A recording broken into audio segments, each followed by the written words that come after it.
What on earth is happening in my warehouses? The question that haunted Franklin Dorsey in the quiet hours of the night was this. 15 years ago, Franklin embarked on a journey to create a company, starting with nothing more than a rented truck and a dilapidated storage unit. Currently, there are 5 expansive distribution warehouses throughout the state, employing over 300 individuals and holding contracts with some of the largest retail brands in the nation. Yet recently, there seemed to be a discrepancy. In the past 3 months, there has been a significant increase in customer complaints with numbers tripling. Delayed shipments, compromised products, tardy deliveries. The executive team at Franklin attributed the situation to a lack of staff, problems with suppliers, and the pressures of the season. Yet everything seemed off. He had reached his position by recognizing when someone was trying to pull a fast one, and this reeked of trouble, serious trouble. Seeking the truth, Franklin resolved to take action. He would operate incognito, without any recording devices. Just him, no media, a fabricated resume and a fresh persona. Frank Dawson, a middle-aged ex-delivery driver seeking warehouse employment to fund his child's college education. He removed his beard, colored his salt and pepper hair a dull brown, donned thick glasses and opted for worn jeans and a simple hoodie. The disguise was impressive. He had never had the chance to meet most of the warehouse workers, with too many barriers separating them from him. He would go unnoticed by them. He began his journey at Warehouse 3. It stood as the largest of the 5, positioned just on the outskirts of a bustling city. He concluded that the issues must be originating from the larger operations initially. The hiring process was astonishingly swift. No background check, no genuine interview, merely a disinterested assistant manager named Clint, directing him to the break room with a clipboard in hand. Your training partner will be Kyle. Don't slow him down, Clint muttered, already. Walking away. Day 1 hit him like a freight train. The tempo was relentless, the clamor unending and the spirit absent. Kyle, the trainer assigned to him, was a slender young man in his 20s who hardly uttered a word unless prompted. He darted forward, nearly too swiftly, as if he were intent on evading notice. Franklin observed that Kyle was skipping his breaks. Not out of a desire to work, but due to the piercing gaze of the floor manager, Tina, who seemed to intimidate anyone who dared to take a seat. Tina commanded the floor with a fierce authority that Franklin hadn't witnessed since his early mornings spent unloading pallets solo at 6 a.m. However, in contrast to him, Tina did not advocate for high standards. Her presence was meant to instill fear. Hurry up, Kyle. Do you really believe those boxes are going to move on their own? Let's go, she commanded on the second day, directly in front of Franklin. Kyle gave a quiet nod and continued his task with focus. On the third day, Franklin's back was in agony. He was in better shape than many people in their 50s, yet this relentless hauling and stacking was no trivial matter. Yet he persevered, observing, absorbing, growing. He discerned a pattern. Tina had her preferred ones, particularly those who lingered in conversation while the rest toiled away. She assigned them simple tasks, chuckled at their humor, and overlooked their errors. Is there anyone else? She scolded them, particularly the silent ones. A particular moment lingered in his mind.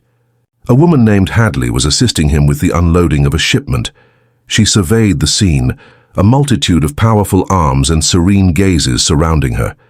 She toiled diligently, always kept her grievances to herself, and never let her effort. Fane, Tina strolled past and exclaimed, "Is that what you call stacking? Even my 5-year-old could surpass that." Hadley remained silent, focused intently on the task at hand. Franklin clenched his jaw. He felt the urge to express himself, but the words eluded him for the moment. On the 4th day, everything transformed. As he made his way back from the loading dock, a gentle noise caught his attention, emanating from behind the neatly arranged pallets at the warehouse's corner. Initially, he believed it was merely the sound of a creaky cartwheel. Once more he caught the sound, a soft weeping echoing in the stillness. He pursued the sound, treading cautiously among the piles, and then he laid eyes on him. Kyle sat on a broken pallet, his head in his hands, shoulders trembling, while Franklin, stood still, frozen in place. He aimed to avoid frightening the child. He gradually lowered himself to his knees. "Hello? Are you okay?" he inquired softly. Kyle glanced upward, taken aback. His eyes glowed crimson, his face a vivid shade of crimson. "Apologies, I'm doing well. I just needed a moment." Franklin took a seat next to him. "You don't seem well." Kyle brushed his sleeve across his nose. "It's foolish, simply. My mother is unwell and I need to take on additional shifts to assist with her medication expenses. However, Tina will only approve my overtime if I can demonstrate that I merit it.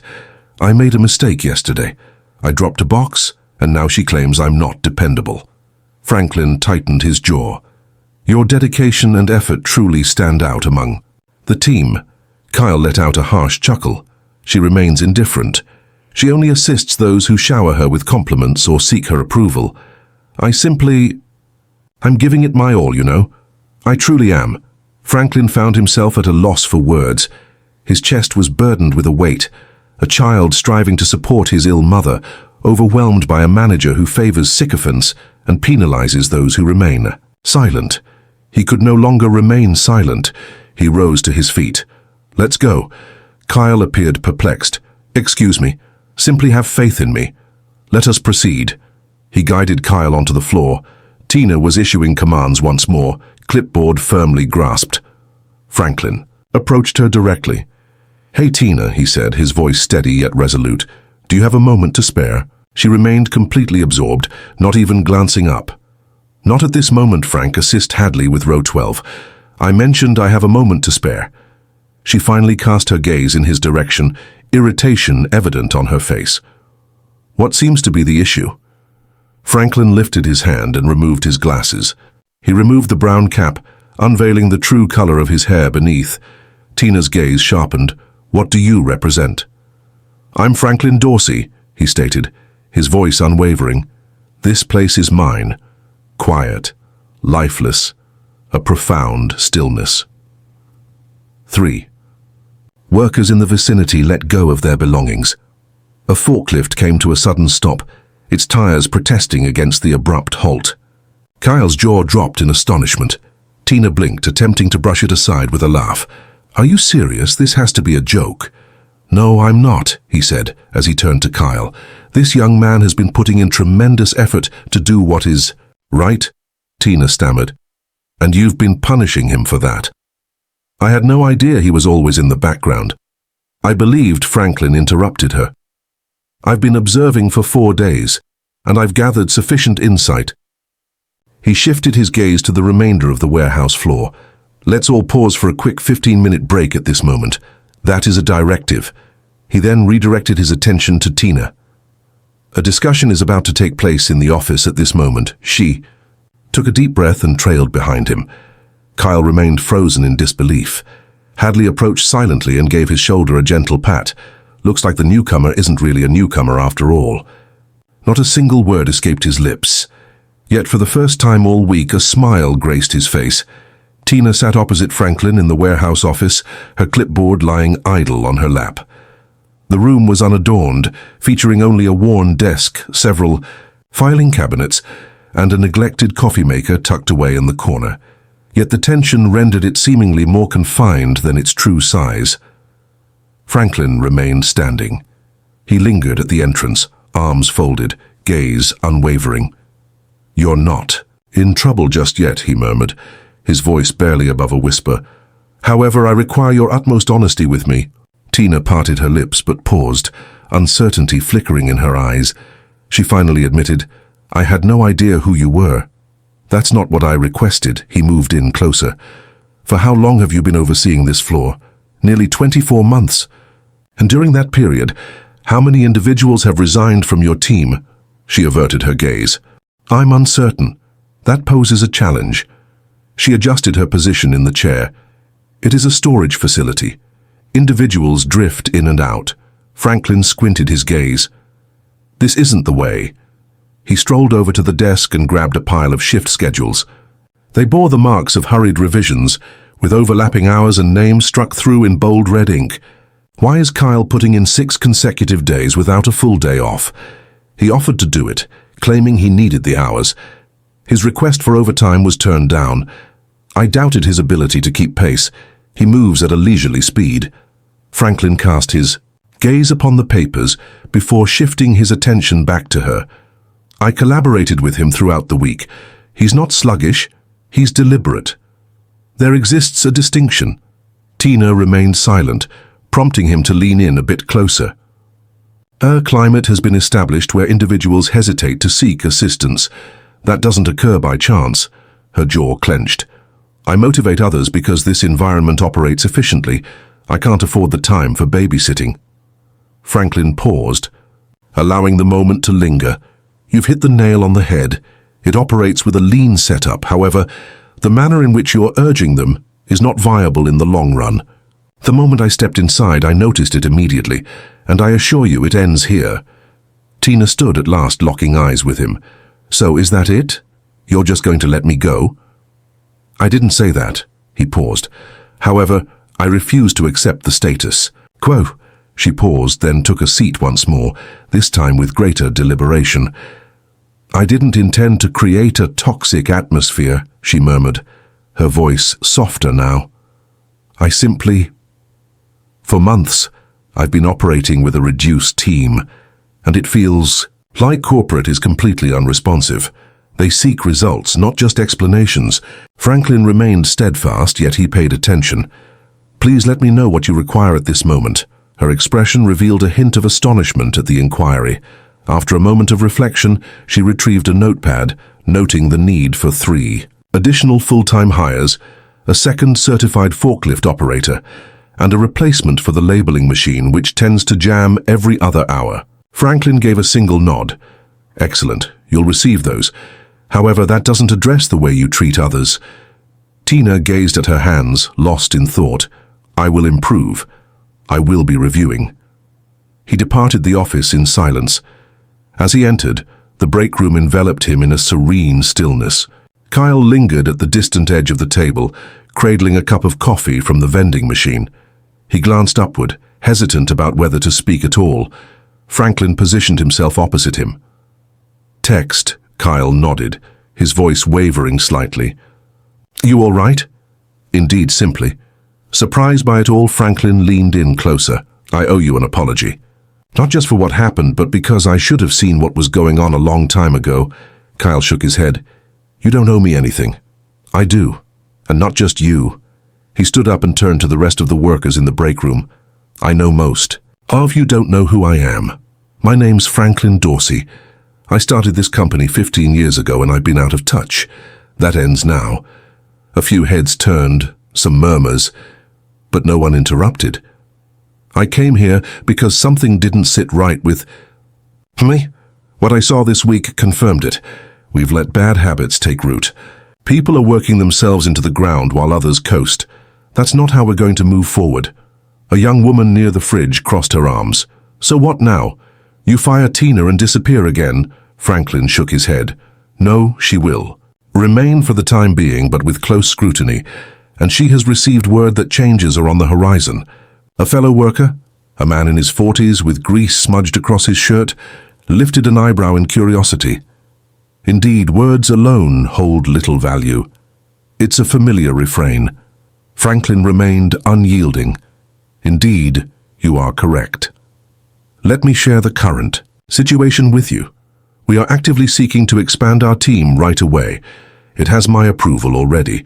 Repairs to the equipment are now at the forefront of our priorities, and I will be returning soon. Monthly, unexpected. Each time, a different warehouse. The atmosphere fell into a hush. He cast his gaze upon Kyle.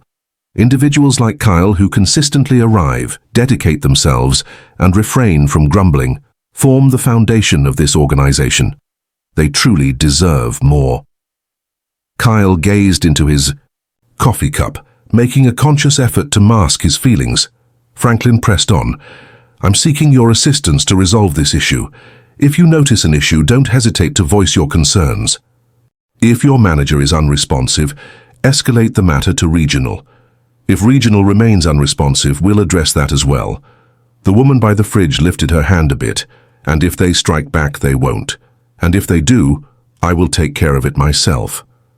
As the break concluded and individuals returned to the floor, the atmosphere had transformed. Though there were no festivities, all eyes were now fixed on him with keen interest. Later that afternoon, Franklin found himself seated with the warehouse supervisor Gino, a seasoned employee who had dedicated over a decade to the company.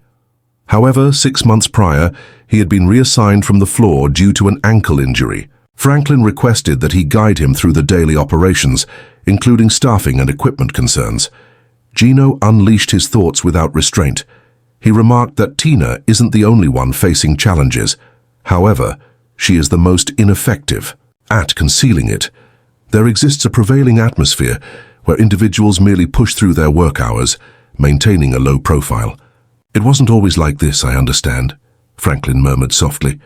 "I recall your presence unsettled them, yet it falls short. They require evidence of commitment." "They will." Gino paused, then included one final thought. "There are some individuals, the understated ones, who have been the backbone of this place." Hadley, indeed. She has been guiding new hires through their training without ever receiving the official title. No additional compensation.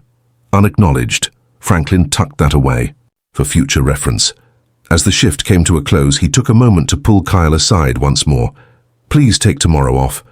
Compensation is fixed and not open for discussion." Kyle seemed poised to contest, yet ultimately acquiesced with a nod.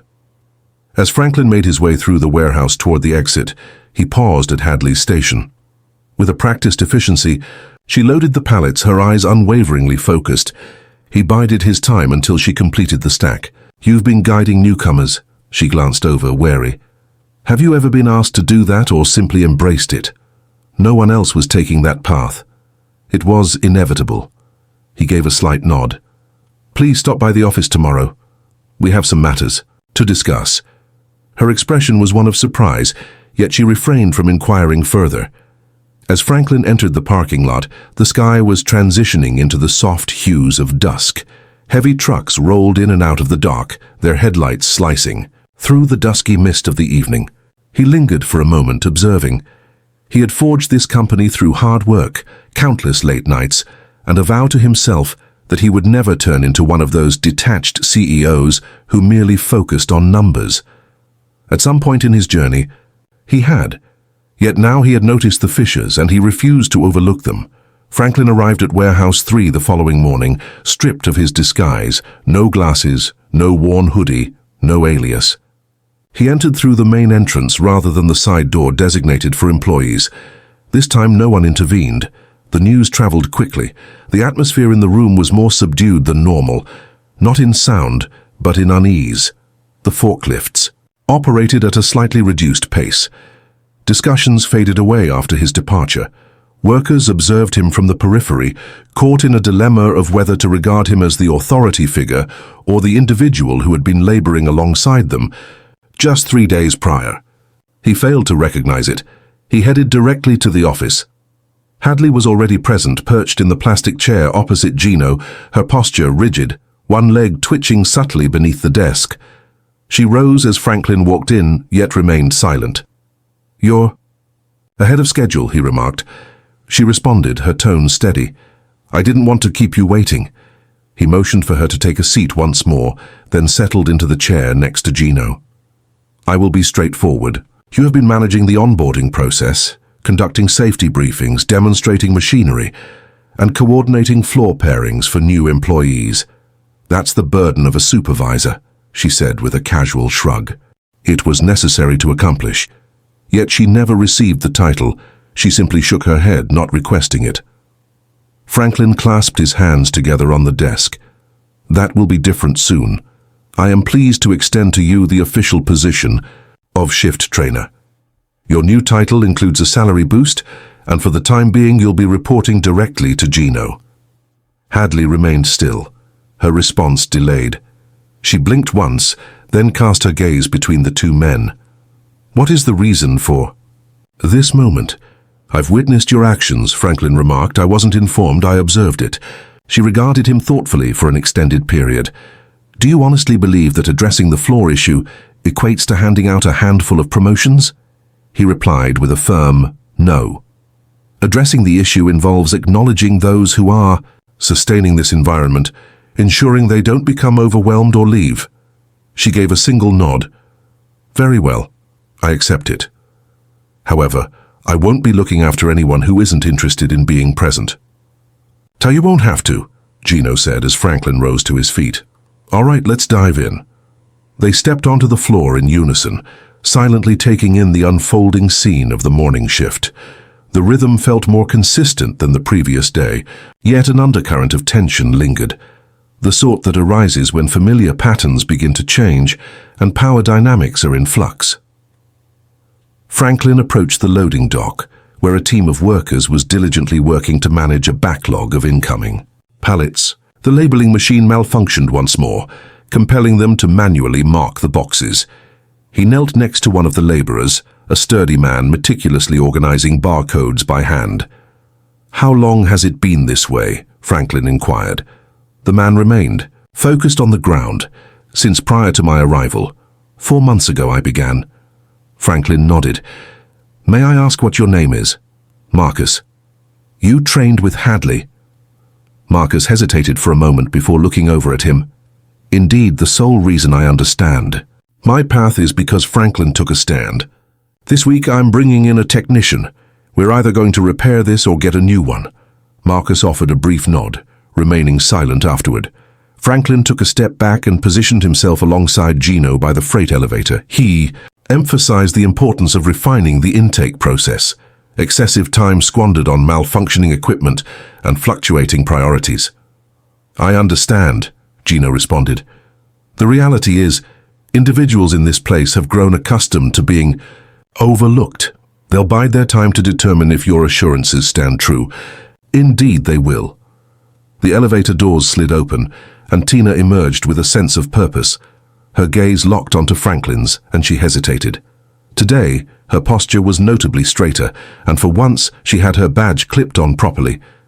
No clipboard, only a notepad and a pen in hand. She drew near, halting a short distance away. As she started, her voice filled the room. I've been walking the floor, engaged in discussions with each team lead.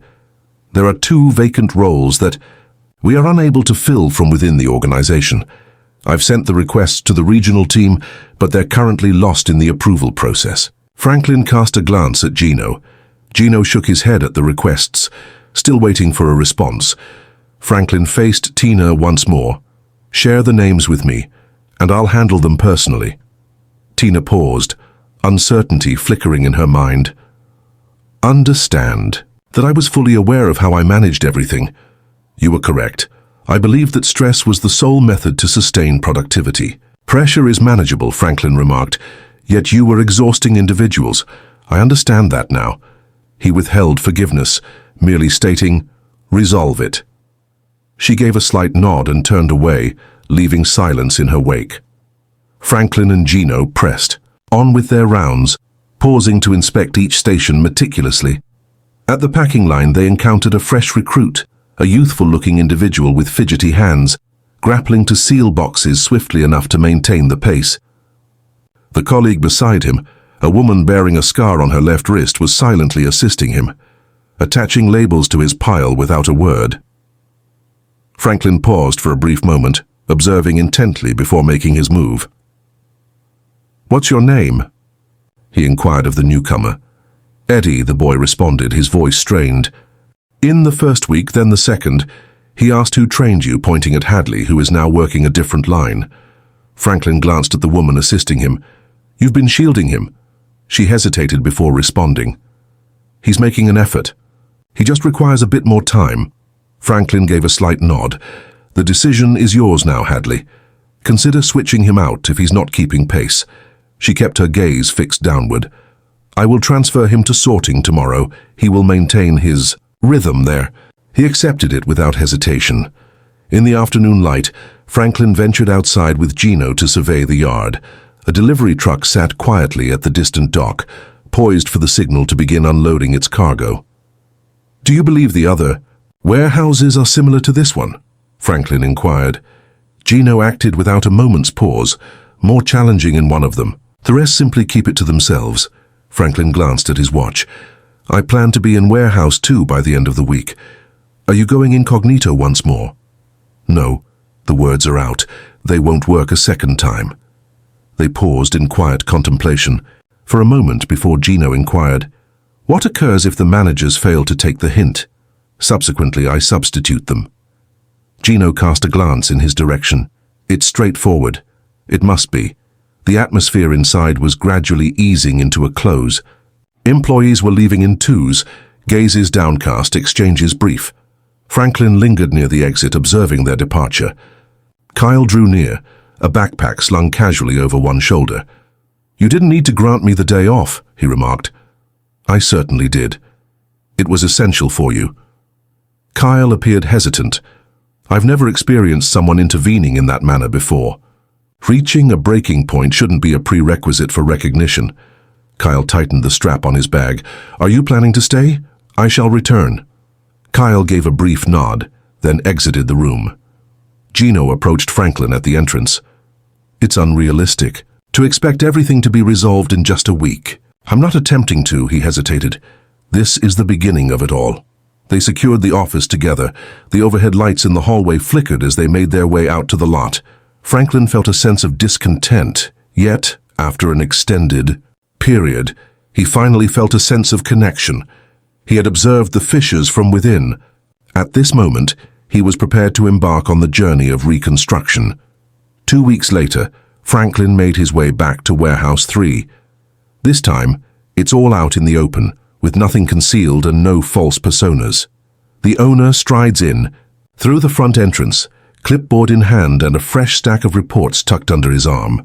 He arrived without the executive team accompanying him. They were not prepared at this moment.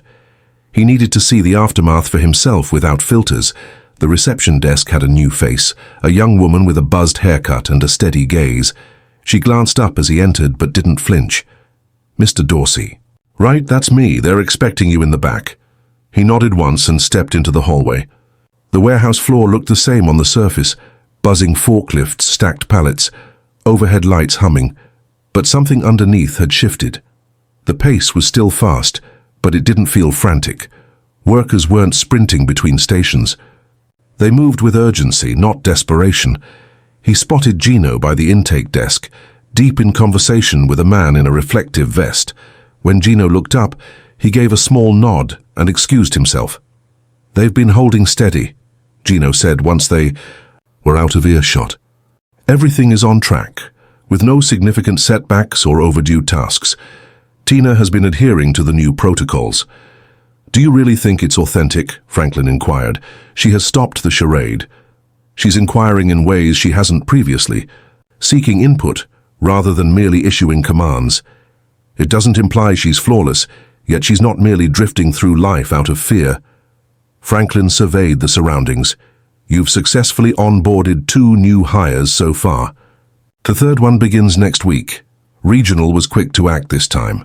"What is the situation with the equipment?" "The labeling machine was swapped out last Thursday. Acquired a refurbished unit from a different platform. Since then, there have been no jams." Franklin nodded. "Shall we take a stroll?" They navigated the aisles where employees were organizing outgoing shipments. Franklin noticed Kyle at the packing table, collaborating with a newcomer.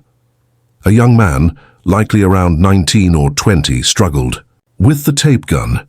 Kyle refrained from correcting him, despite feeling a twinge of irritation. He demonstrated the technique for angling the edge, then took a step back to allow him to attempt it once more. As the tape adhered perfectly to the box, the child beamed with delight and executed a subtle fist pump. Franklin refrained from coming closer. There was no necessity for him to do so. That moment revealed it all to him.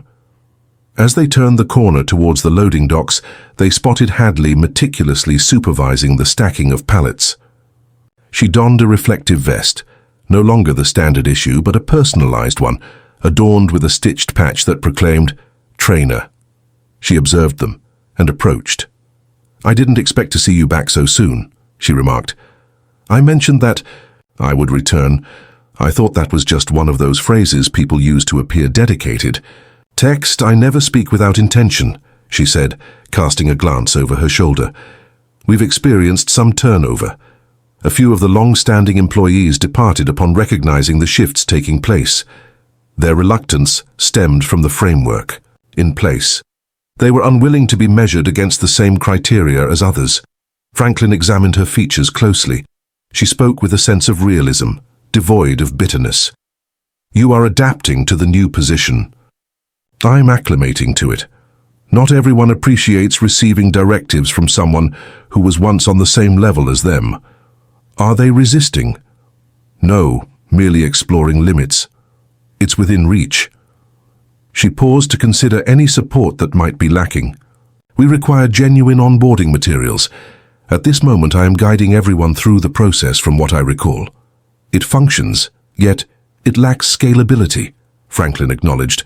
"I will arrange for the corporates to send the templates. It's up to you to determine what should be discarded. Just."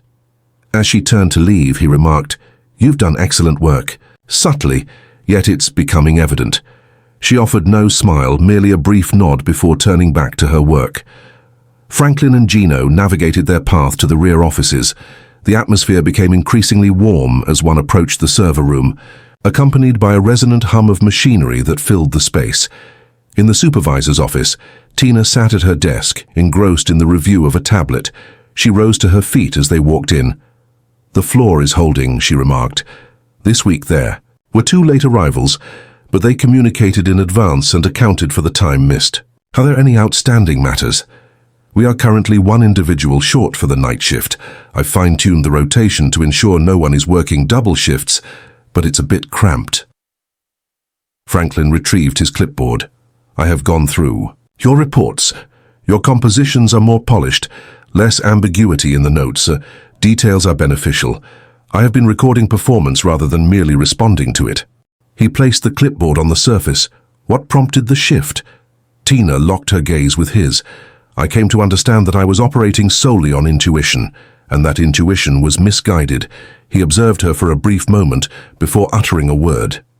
"I had a conversation with the regional manager regarding your performance and informed him that we are conducting a 90-day review. If the improvements hold, we will reconsider your compensation," she said with a blink. That took me by surprise. There's a journey ahead, yet failing to acknowledge progress would be as misguided as overlooking setbacks. Gino rested against the doorframe. The spirit in the warehouse is high. Productivity remains steady. "That's not mere chance." Tina glanced at her tablet before raising her gaze once more. The tension remains palpable. There are individuals who anticipate a return to chaos. I hold no resentment towards them. According to Franklin, they will cease their waiting once they observe consistency. He glanced over at Gino. "Shall we head to the break room?" Upon their entrance, they found the room to be partially occupied. Groups of workers gathered, some munching on their meals, while others were absorbed in their phones. A feedback board, now laminated and affixed to the wall, displayed a collection of brief notes and anonymous suggestions. Franklin moved in closer. One card noted, "Additional gloves for winter. Fingers grow cold by 9 a.m. Once again, Kyle deserves a raise. He never voices any complaints and has turned to Gino. These are reviewed on a weekly basis. We have taken action on several already." Franklin moved ahead, speaking to the audience in a calm and measured tone. "I won't keep you long," he said. However, I felt the urge to express something clearly as the discussions faded away. All eyes were drawn to him. "Upon my arrival, I found it difficult to place my trust in the messages coming from those in charge. I arrived without a name tag and collaborated alongside you. I observed the tension, the stillness, the manner in which individuals were fracturing yet continuing to appear. A handful of sidelong looks exchanged among the workers, yet silence reigned unbroken. For far too long I have been making choices from afar. That shifts today. We won't resolve all issues in an instant, but we will be transparent about what needs attention.